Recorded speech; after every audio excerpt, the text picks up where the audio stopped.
I know we all don't watch the same videos or have the whole algorithm set up the same way where we all get the same information. And I just ran across a video that I think is really interesting. Probably gonna fall into the conspiracy genre again, but it's not conspiracy. It's not conspiracy like many things. It's actual concerns that many citizens that follow data have and bring about. And eventually, when science takes a look at it, it finds out that maybe it wasn't a conspiracy. And maybe it's science getting paid by big pharma or big money somewhere that's allowing these conspiracies to persist. Anyways, I was watching an episode of Breaking Points, which is a great podcast if you want to watch. There's a good balance of left and right speaking there, and you can kind of get a good perspective on current situations that are happening.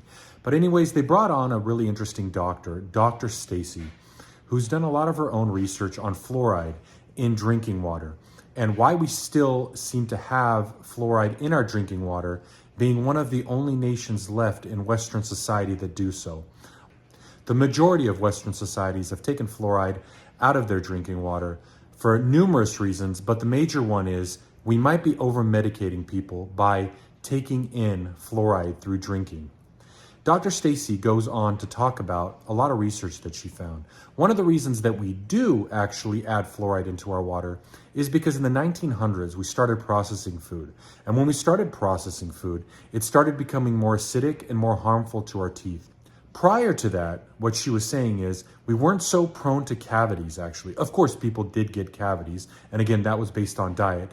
But to the extent that we have cavities nowadays, and to a large statistical correlation, the cavities we have today are extremely high compared to what we used to have as a race. Anyways, what was really interesting is she goes on to talk about that it's these processed foods that created concern for the government to medicate people with fluoride to help create dental health for people.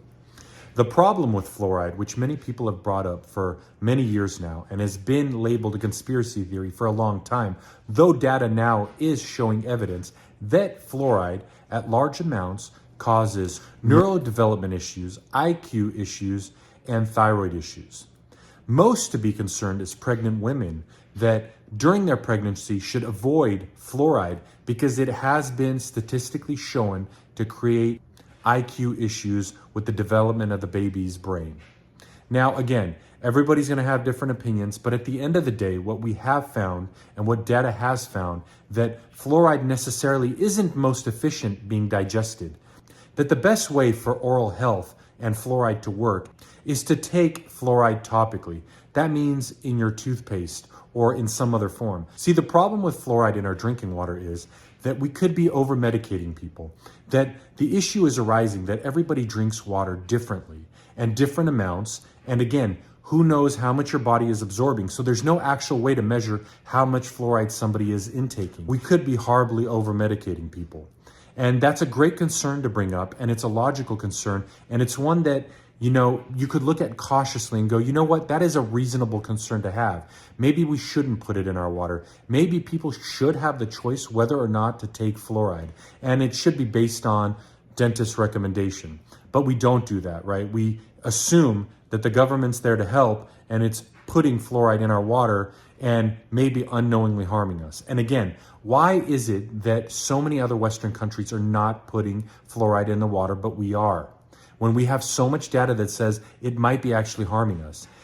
I'm starting to think, like many issues that we have been coming from the government, is somebody is lining their pockets at the cost of the US citizen. I think it's a very healthy concern that people have about putting fluoride into their water and into their toothpaste. Are we over-medicating the US population?